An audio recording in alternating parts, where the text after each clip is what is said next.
হঠাৎ করেই মেয়েটা মোমো খাবে বলে খুব জেদ করছে। বাড়িতে চিকেনও নেই যে চিকেন মোমো বানাবো, তাই এইভাবেই বানালাম।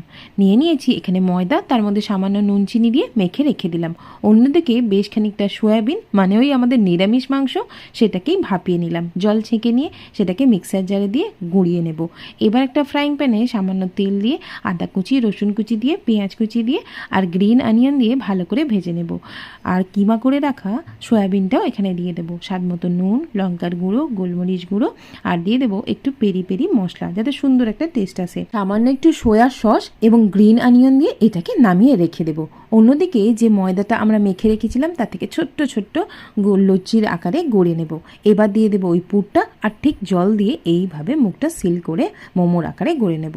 অন্যদিকে কড়ার মধ্যে বেশ খানিকটা জল দিয়ে একটা ছাঁকনি দিয়ে এই মোমোগুলো দিয়ে দেব। ব্যাস 10 মিনিট স্টিম করলেই আমাদের নিরামিষ চিকেন মোমো একদম